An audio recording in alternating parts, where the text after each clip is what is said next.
What's up, Aries? It's Robin here with AriesFireTarot. And just in case you guys don't know, I am also an Aries, which is why I gave my channel that name, AriesFireTarot. So anyway, guys, welcome to the channel and welcome to your October 2020 month ahead reading. And this is going to be for Aries, Sun, Moon, Rising, or Venus. And it's going to be a general read. So I hope you enjoy. And once again, thank you so much for being here and, letting me know what you think of the reading in the comments and subscribing to the channel. I really do appreciate you guys. So I've got the Gilded Tarot. I was just thinking of that game. Was it Robin Scherbatsky in How I Met Your Mother? If you guys haven't seen that episode, the drinking game with Robin Scherbatsky, you could probably even YouTube that clip because I think it was absolutely hysterical. And I know I say a lot, and I know I say like a lot. So anyway, see? So I'm going to use the Gilded Tarot to do your read, and then I'm going to pull an additional card from the Angel Tarot card deck at the end of the reading for you guys. See, I can't stop myself. Anyway, I'm just going to soldier on with your reading here, Aries. I'm going to put the Angel Tarot card deck to the side and let's pick up the Gilded Tarot. I'll do one more quick shuffle and then I'm going to start. And I'm being guided actually to show you guys the bottom of the deck, and I'm not even going to look. I'm going to put that card down and then we're going to look at this deck cut card. I'm going to put that down too.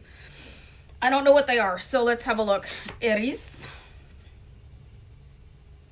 Temperance has been weaving her way through every October monthly reading that I've done so far. So things could get a little bit fiery in October, and then there is something to be learned here. So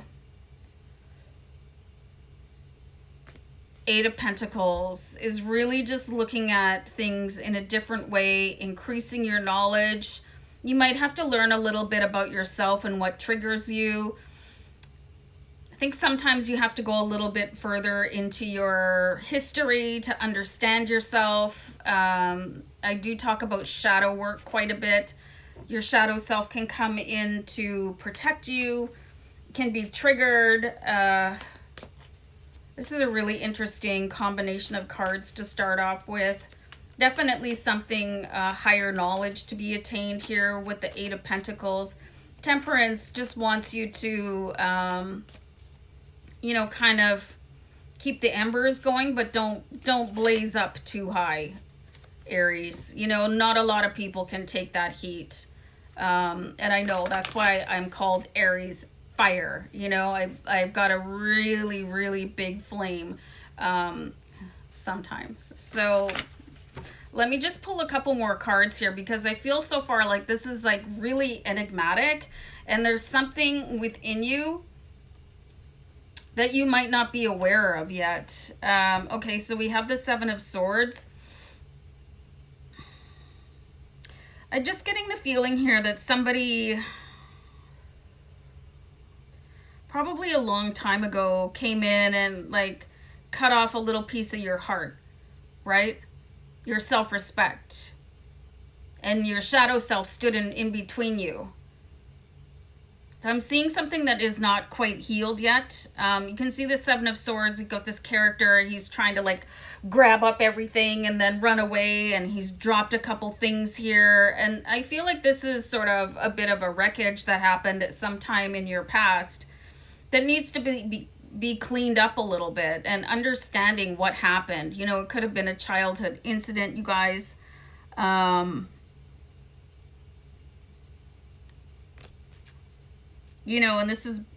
this is where the shadow self can come in to protect you, but then it just doesn't stop protecting you unless you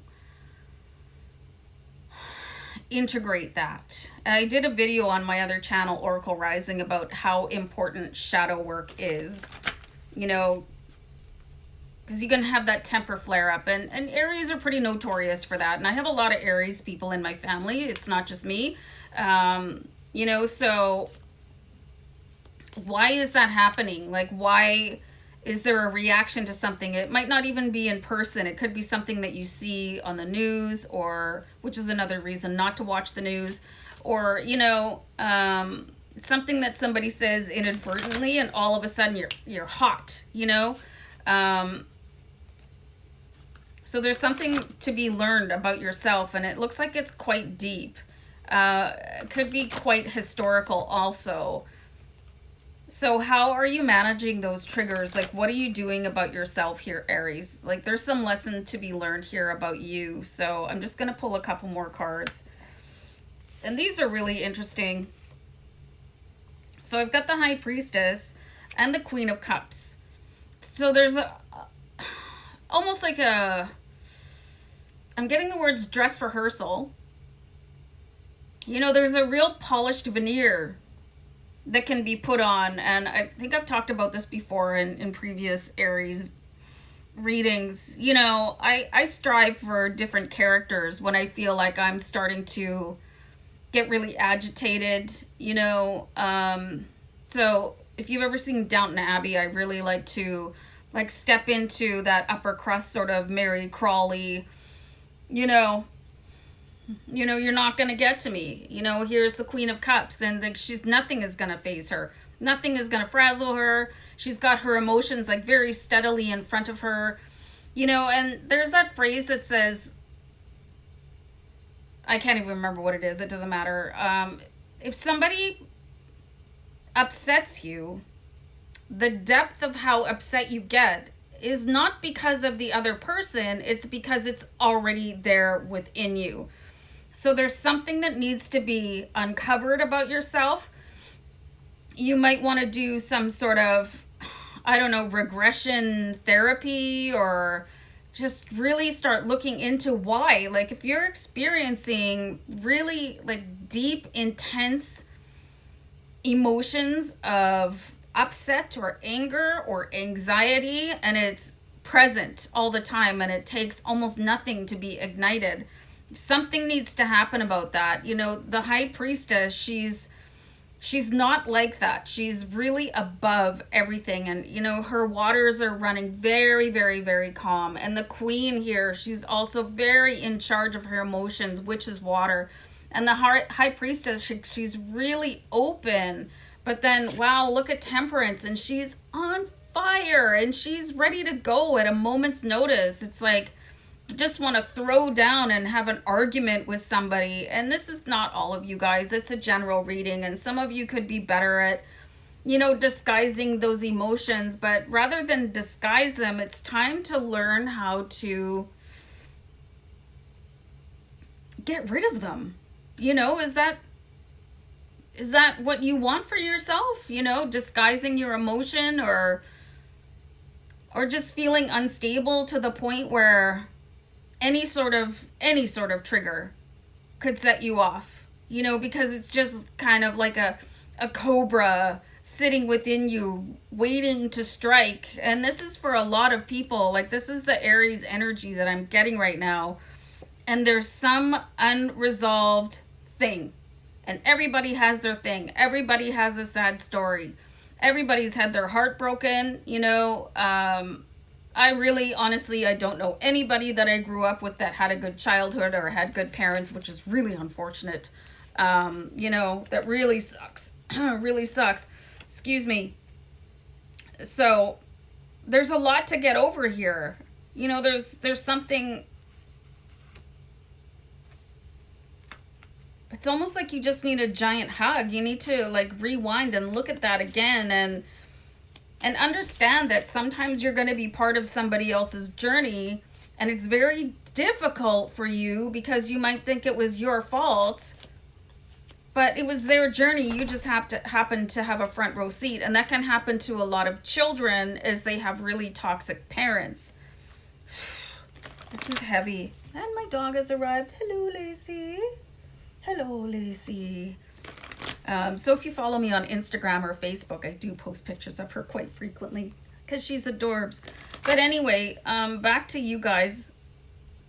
Can you go sit down, please? Thanks. All right. Okay, so you guys have the Page of Cups here. So I do see somebody coming in to be able to help you manage all of this. There could be somebody that you could really open up and like have that certain confidant, and maybe you've been too embarrassed or, you know, sense of shame or a sense of guilt and not ever been able to talk to somebody about it, you know. And this doesn't have to be explosive anger. This could be like crying jags where you just feel really sad or anxious. It's just any emotion that is going to be a little too extreme. It just doesn't really suit the environment for what just happened. So we do have the Page of Cups, and this is going to be Cancer, Pisces, or Scorpio available to come and help you in October. So this could be a really important month of healing for you, Aries, which I love to see, because Aries are such a beautiful, big-hearted sign. And to be sentenced to a lifetime of carrying some sort of pain that was given to you by somebody else, it's not fair. You don't deserve it. You do deserve to have that resolved, taken out of your backpack, so that you can live your life and be as open and as possible, and just like, now I'm ready to really reach my full potential, because you have a mission here, Aries, and many Aries are light workers, light warriors, and here to help out the vibration of the planet and really just assist in that like journey to 4 and 5D. So this could be a really important month for you to resolve anything that happened in the past, so it's no longer part of your tapestry. And when I was talking, I looked up and I saw angel number 1133. So guys, you might want to check that out after. And let me just pull an angel tarot card for you, Aries, to see what the angels want you to know for October. This is amazing. So we have the Chariot, and this is Archangel Metatron. Okay, so this says an important achievement. So resolving any sort of lingering BS is going to be really important. Self-discipline and willpower and public recognition. So the self-discipline and willpower is definitely going to come in handy when you're dealing with the shadow self and dealing with like a haunting memory, or maybe like inappropriate behavior when it comes to explosive temper or just sobbing uncontrollably. You know, and I've been all of those, you guys. Just, you know, quickly, you know, I have hypothyroid, and it was undiagnosed for probably 20 years. So I had a lot of mood issues as a result. I'm better now. You know, I've been treated for a while now, like 8 years or so. But it was misdiagnosed as clinical depression, and I was being given all the wrong medications, and it was just a nightmare. So it was very, very difficult, you know. So anyway, you do have a big achievement in the sense that you'll be able to move up in your life and release some sort of pain, release the stranglehold of like not feeling like yourself, and expect a water sign, like I said, to come in. And also Archangel Metatron is going to be very, very available to you guys to help with healing that ancient pain, so that you don't feel so off balance all the time, like what is wrong, and just waiting for the other shoe to drop. You know, you shouldn't have to live your life like that, Aries, because you're too beautiful and you're too important to the mission of the planet right now and to the species. So, whew, okay, that was a lot. So I hope this all made sense, you guys, and I really just want you to take really good care of yourselves. Mwah. Love you. Bye.